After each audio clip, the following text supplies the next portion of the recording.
Semana passada eu disse aos irmãos que a igreja estava espalhada por muitos locais. Onde quer que nós estejamos, a igreja está representada. Na sexta tivemos uma conferência, juntamente com o seminário, em que falámos sobre espalhar o perfume de Cristo. O perfume de Cristo. Espalhar o Evangelho de Cristo. Eu não sei se esta semana partilhou o Evangelho com alguém, teve essa oportunidade. Ou se orou pela salvação de alguém. Mas essa é a nossa missão. Dani, chega aqui, estás aqui, exatamente. Esta semana, então, fiquei a saber como é simples partilhar o Evangelho. Dani, chega aqui. Conta-nos lá o que é que tu fizeste lá na escola, isto para nos exortar a todos nós. Dá som aqui, se faz favor. Então, Dani estava lá na escola e a professora disse, olha, por causa do dia dos namorados, vamos falar sobre amor. Vamos falar sobre amor. Não é? E o que é que tu fizeste? Bem, era preciso fazer uma redação, certo? Um texto. Sim. E o que é que... Então, a professora mandou-nos escrever um texto sobre a questão do amor vence tudo. E eu fiquei a pensar um bocadinho o que é que eu iria escrever quanto a isto. E eu decidi começar o texto simplesmente, o amor pode vencer tudo, mas para vencer tudo precisa de ser o amor verdadeiro. E o amor verdadeiro é só o amor de Deus. Então, a partir daí eu foquei inteiramente este texto, o texto de o amor vence tudo, baseando totalmente em Deus e explicando o amor de Deus.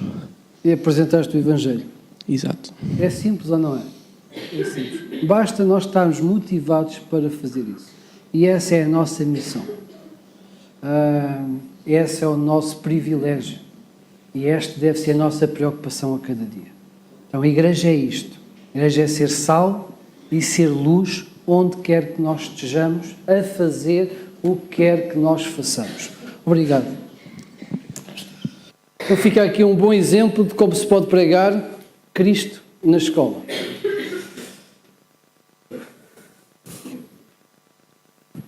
Semana passada falámos sobre sermos filhos de Deus e hoje vamos falar sobre termos acesso direto a Deus. Há pessoas que nós amamos muito, há pessoas que nós temos prazer em estar com elas, em poder abraçá-las, em poder conversar, em poder partilhar a vida.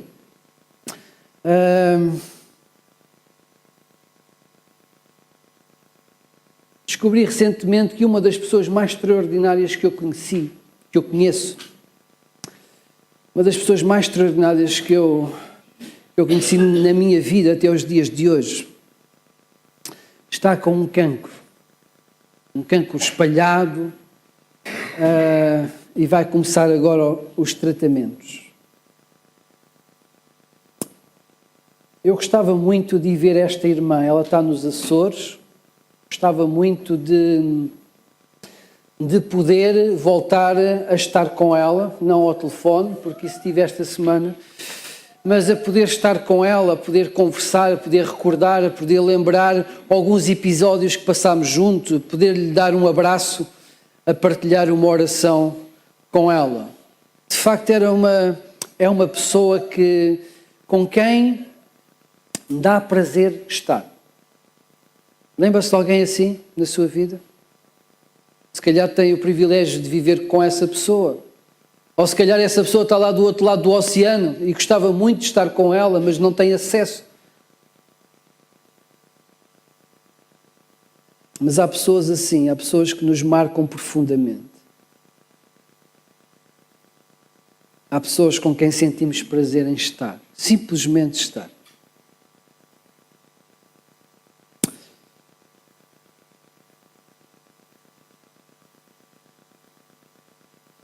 Sente prazer em estar na presença de Deus. Tem gozado deste privilégio em estar na presença de Deus. É sobre isso que nós vamos estar a falar hoje. Mas voltemos ao início. Vamos Gênesis. Creio que os textos podem ser projetados. Então, Deus criou o homem e naquele jardim perfeito, o Éden, o homem tinha toda a liberdade. Deus colocou-o como administrador da sua criação.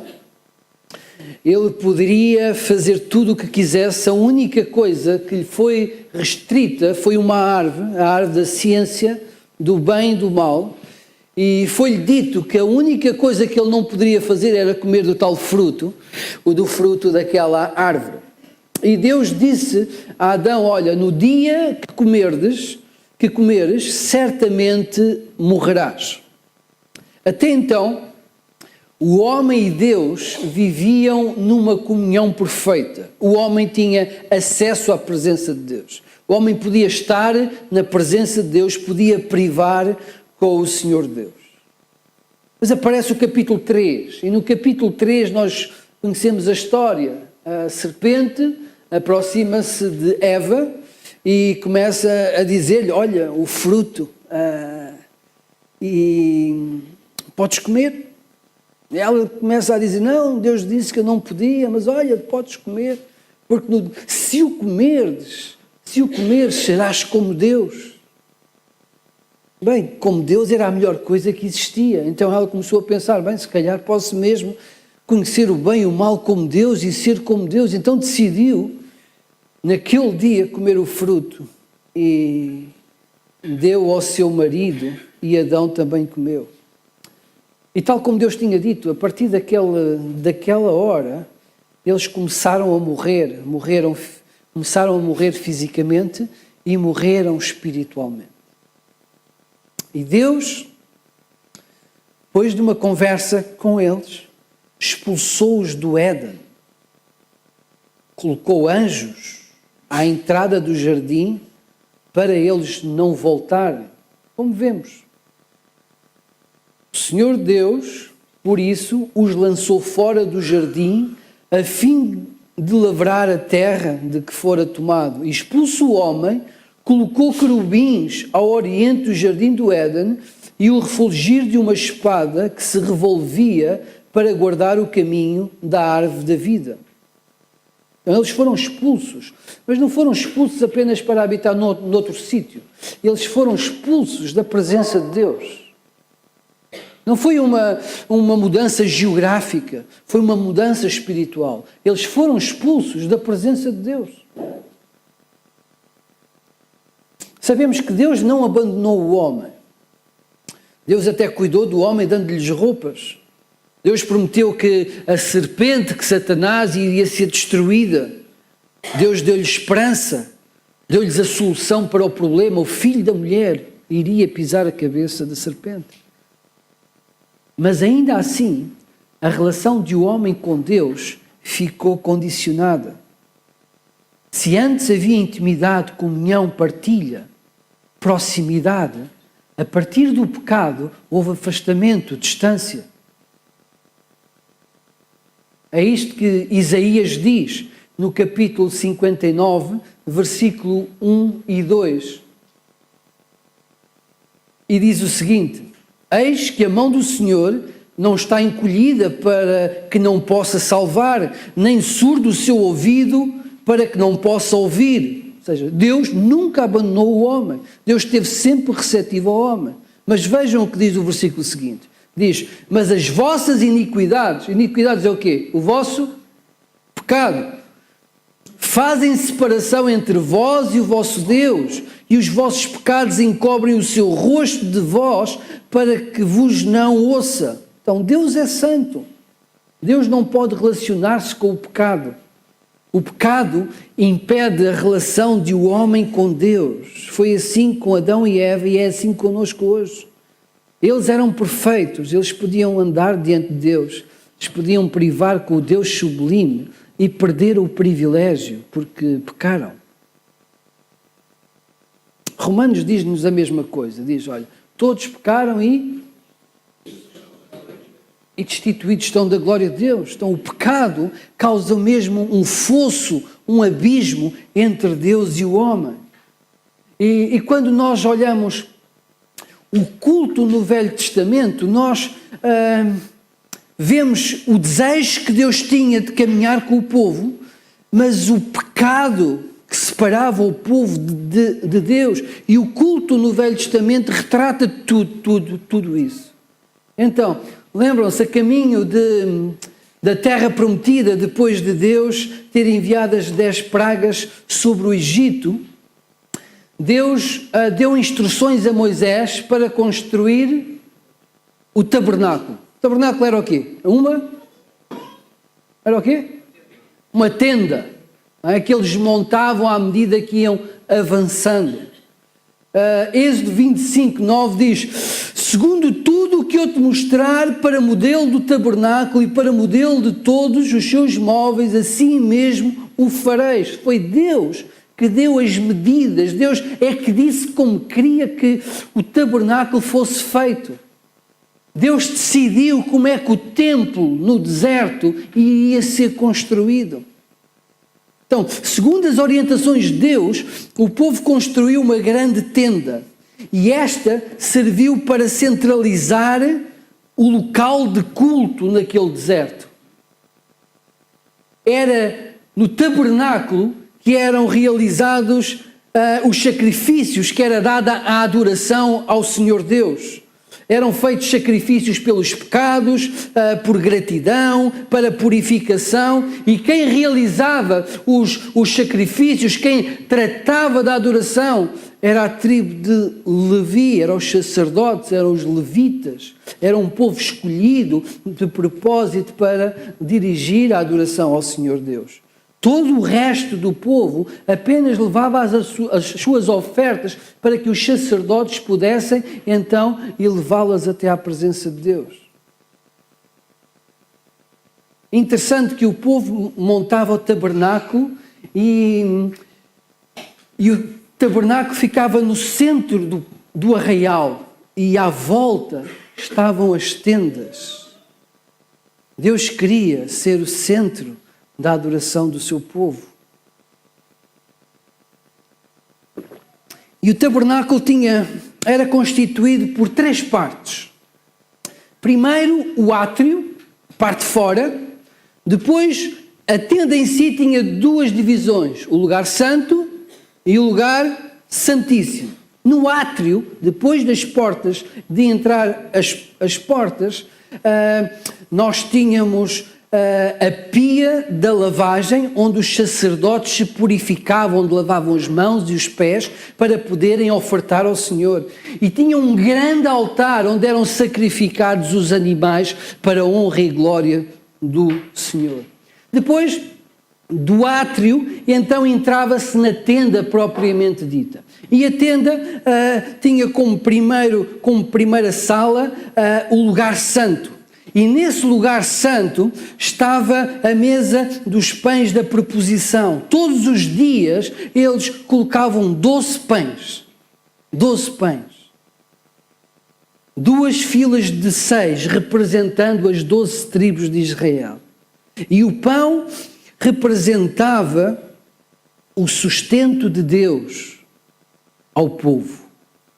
Do lado esquerdo estava o candelabro com os 7 candeeiros, o castiçal com as 7 lâmpadas, que significavam os 7 Espíritos de Deus, ou seja, o Espírito perfeito de Deus, significava a luz de Deus, a revelação de Deus. As paredes eram cobertas de ouro, madeira de acácia coberta de ouro, e aquela luz brilhava e resplandecia.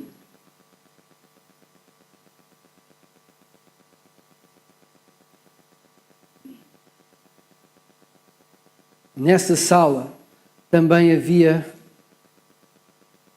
o incensário, onde queimava incenso para o Senhor, que era acendido com uma brasa do altar que tinham sacrificado ao Senhor. Entre o lugar santo e o lugar santíssimo havia um véu. Um véu. Este véu tinha 18 metros de altura. Isto seria um prédio de 6 andares. 9 metros de largura. Cerca de 30 centímetros de espessura, um palmo de espessura. Era feito de linho dobrado mais de 300 vezes. Diziam que 2 juntas de cavalos ou 2 juntas de bois, puxando em sentidos opostos, não conseguiam destruir aquela parede de pano, aquela parede de linho. Aquilo era uma autêntica parede de betão em tecido de linho. Impressionante. Por detrás desse véu, então tínhamos o lugar santíssimo, ou o Santo dos Santos. Era o lugar onde estava a Arca da Aliança. A Arca da Aliança, aquele local representava a presença de Deus, representava onde Deus estava, a glória de Deus que se manifestava ali. Mas esse local onde que representava a presença de Deus estava vedado por aquela cortina aos homens. Eles não podiam entrar lá. O único homem que podia entrar era o sumo sacerdote, uma vez por ano, para entregar, no dia da expiação, para entregar o sacrifício pelo povo. Hebreus conta-nos um pouco para mostrar que Cristo era superior à velha aliança, conta-nos um pouco daquilo que era feito nesse tabernáculo e mais tarde no templo. Ora vejam, Hebreus 9, versículos 6 e 7, diz o seguinte: mas depois de tudo isto, assim preparado, continuamente, entram no primeiro tabernáculo os sacerdotes. Está a falar do lugar santo, para realizar os serviços, para trocar o pão, para acender o candeeiro, que continuava sempre aceso, colocavam azeite para queimar o incenso. Mas, versículo 7, mas no segundo, ou seja, no lugar santíssimo, o sumo sacerdote, ele sozinho, uma vez por ano, não sem sangue, que oferece por si e pelos pecados de ignorância do povo. Então, os sacerdotes podiam entrar no lugar santo para fazer a sua adoração, para cuidarem da adoração do Senhor. Mas a presença de Deus era só limitada a um único homem, uma vez por ano.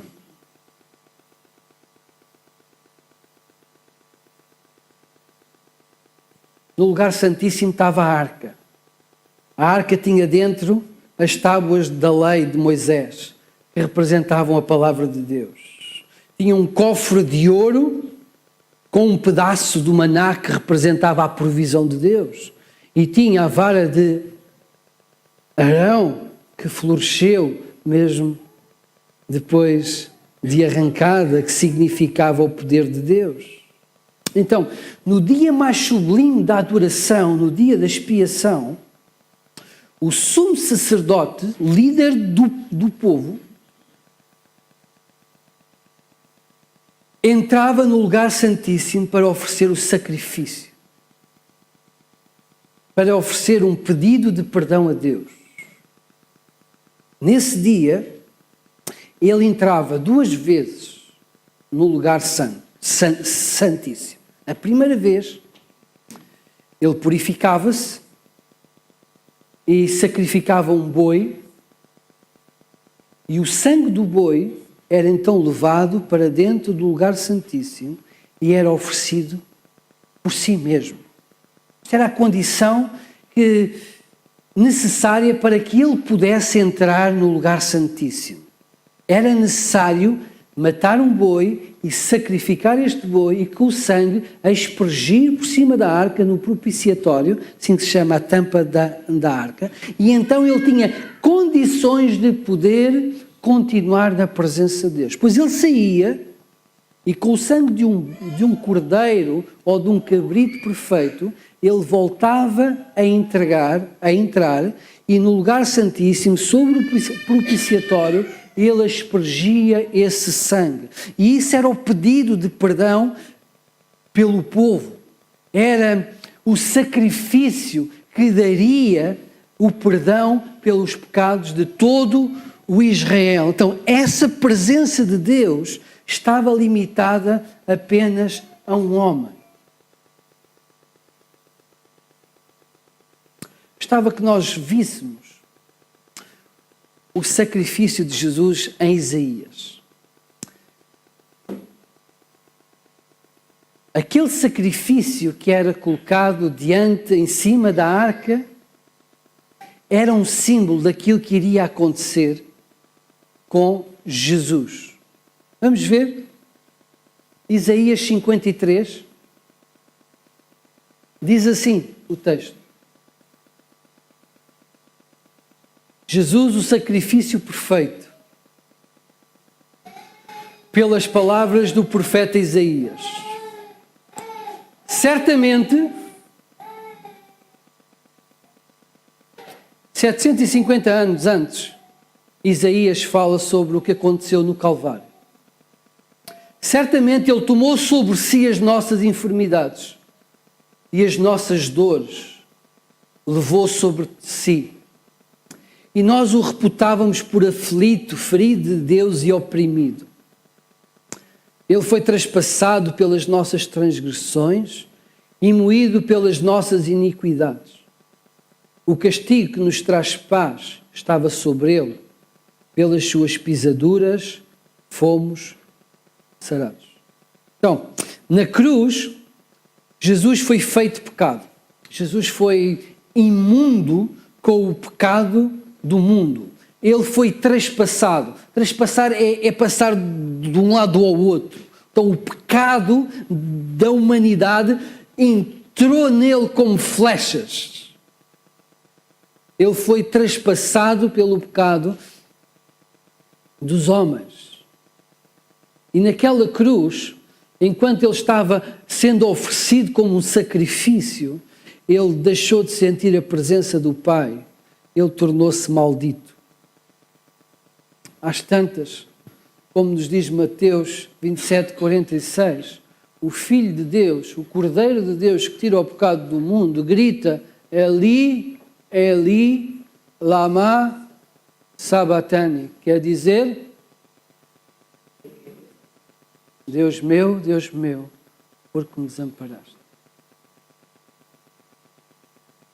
Continua Isaías: todavia, ao Senhor agradou moê-lo, fazendo-o enfermar. Quando ele der a sua alma por oferta do pecado, verá a sua posteridade e prolongará os seus dias, e a vontade do Senhor prosperará nas suas mãos. Então Deus estava sobre ele, sobre Jesus. Ou seja, a ira, quando Jesus estava na cruz, foi carregado de pecado, a ira de Deus estava sobre ele. Deus Pai estava a castigá-lo, como se ele fosse culpado de todos aqueles pecados. A Bíblia diz que, como lemos, que ele estava a ser moído, ele estava a ser esmagado pelo Pai, pela justiça de Deus. Deus, Pai, estava sobre Jesus, enfermando, fazendo pagar pecado por pecado. Não era apenas a miséria do pecado da humanidade, era a ira de Deus que estava sobre ele, reclamando a justiça de Deus. Pelas suas pisaduras fomos sarados, e Deus estava saciando a sua justiça santa. Deus estava a reclamar justiça na vida do seu filho. Não dá para imaginar isto. Eu já tentei, mas não consigo. Mas imaginem só um pouco o que seria o pecado de todos os pensamentos arrogantes que os homens tiveram na sua história. Todos os pensamentos rebeldes. Todos os pensamentos cruéis. Todos os sentimentos podres, como mágoas, rancores, ressentimentos, falta de perdão, ódio, todo o género de imoralidade, toda a depravação que alguma vez existiu, toda a mentira, toda a cobiça, toda a inveja, todos os ciúmes, todo o egoísmo, toda a idolatria, toda a violência, todas as traições, todos os vícios, toda a miséria humana na vida de um homem, e Deus Pai sobre ele, carregando, clamando justiça, e ele pagando pecado por pecado. Não conseguimos imaginar.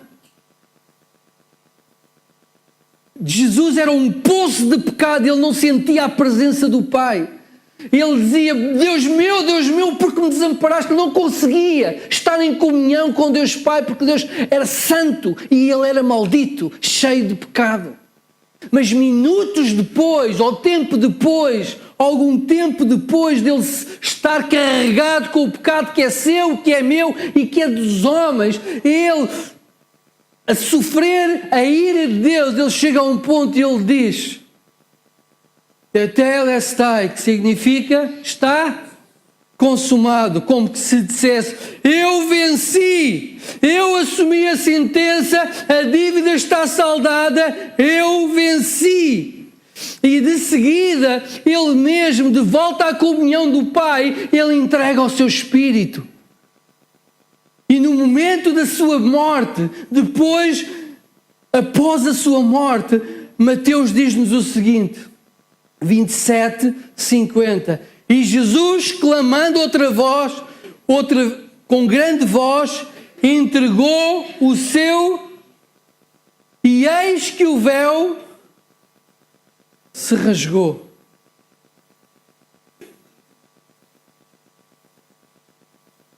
E eis que o véu se rasgou.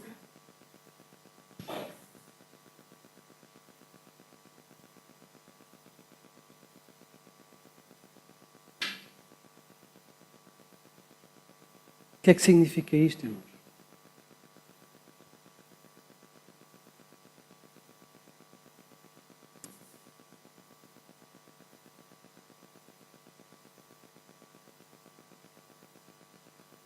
O véu que impedia os homens de terem acesso à presença de Deus foi rasgado.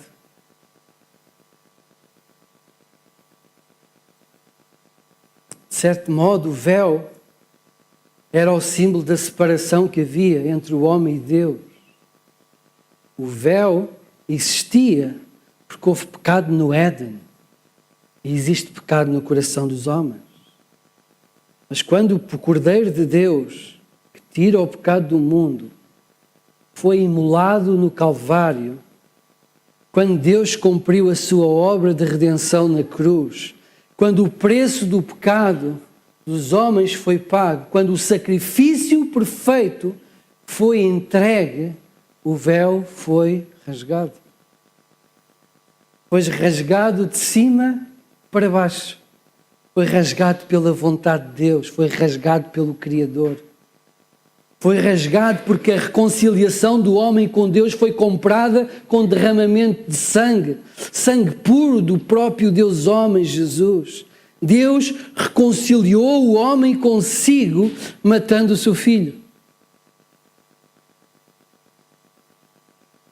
O véu rasgado significa que o homem pode ter comunhão com Deus mediante o sangue de Jesus.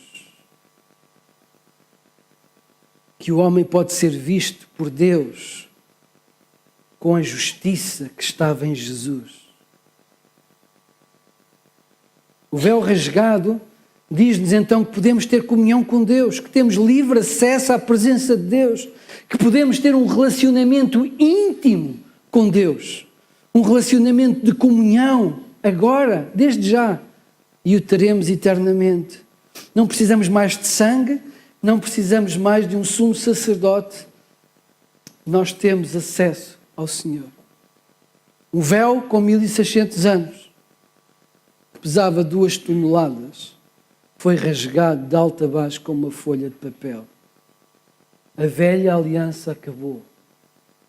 Iniciou-se uma nova aliança. E na nova aliança, aquele lugar santíssimo, somos nós.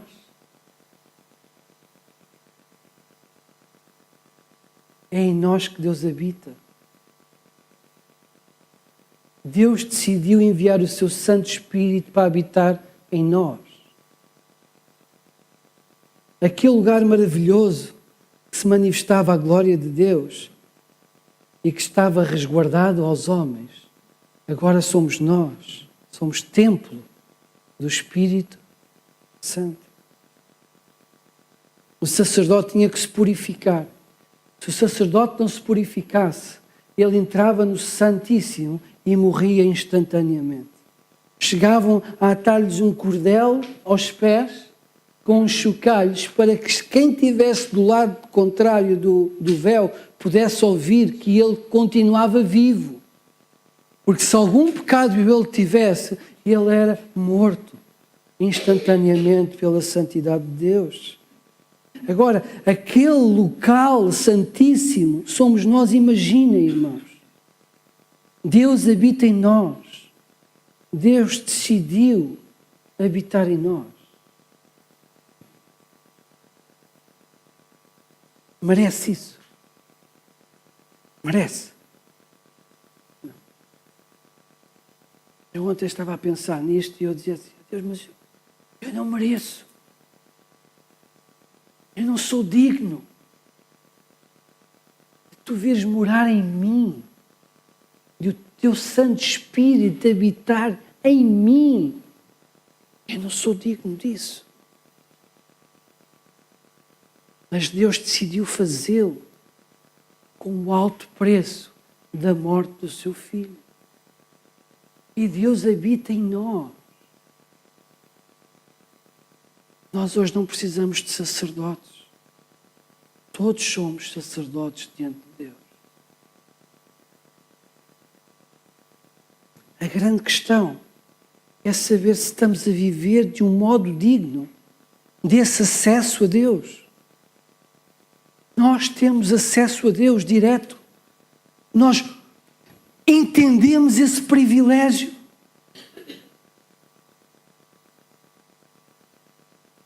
Temos honrado essa presença de Deus em nós. É simples.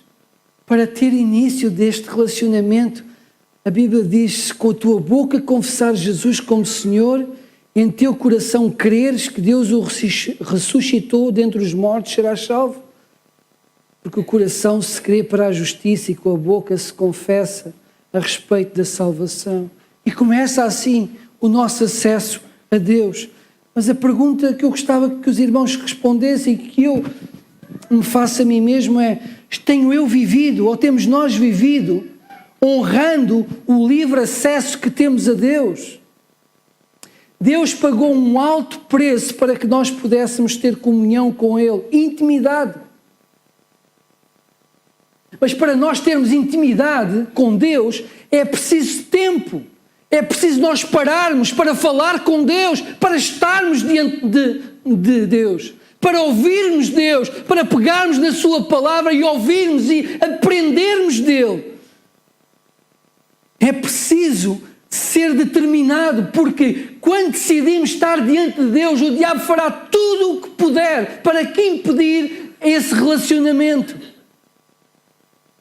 A intimidade do Senhor, diz as Escrituras, é para os que o temem, para os que o respeitam, é para os que o amam acima de todas as outras coisas. A oração não é apenas para resolver os nossos problemas. A oração é um ato de adoração, é para estarmos diante de Deus, para reconhecermos Deus, para agradecermos a Deus quem Ele é e tudo que de bom Ele tem dado à nossa vida. É para o exaltarmos como o maravilhoso Deus que Ele é. Não é apenas para resolver os problemas do meu filho, da minha filha, do meu emprego.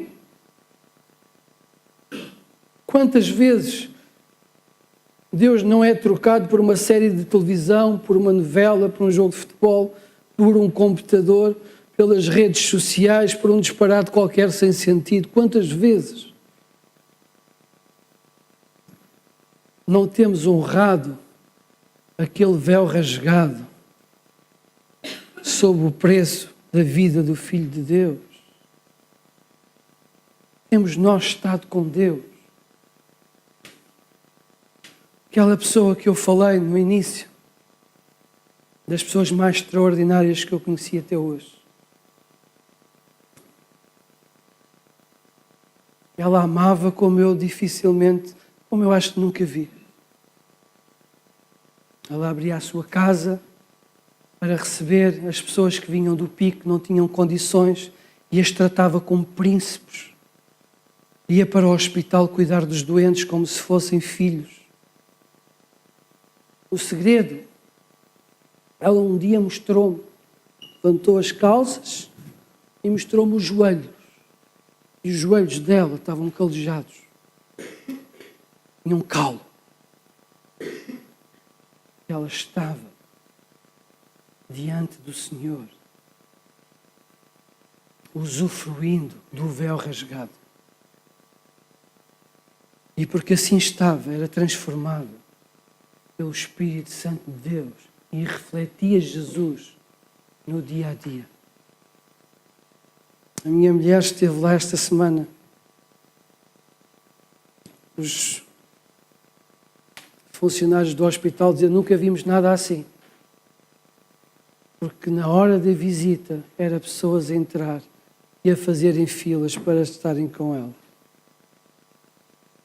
Nunca vimos nada assim.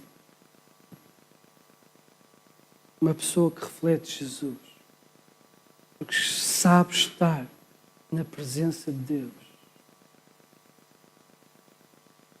O meu desafio é este, meus irmãos. O véu foi rasgado. Nós temos livre acesso à presença de Deus. Possamos usufruir dessa presença maravilhosa. Para onde quer que nós estejamos, possamos refletir quem Ele é. Amém? Vamos orar ao Senhor.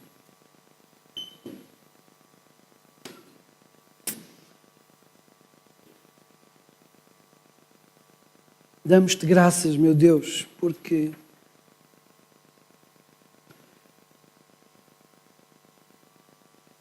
Tu pagaste o preço para nós estarmos contigo e vivermos contigo. Tu compraste-nos com um alto preço. Tu criaste as condições para que nós possamos estar diante de Ti.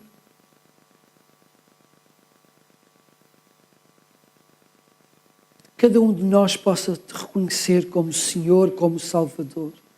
Possa confessar os seus pecados e entregar a sua vida a Ti, Senhor.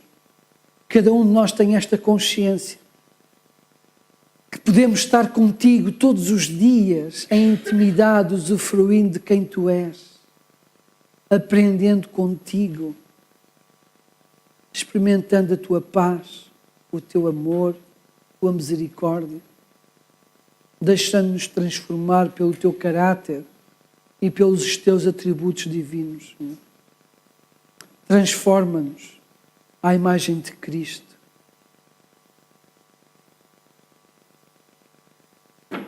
Transforma a nossa vida com o Teu amor.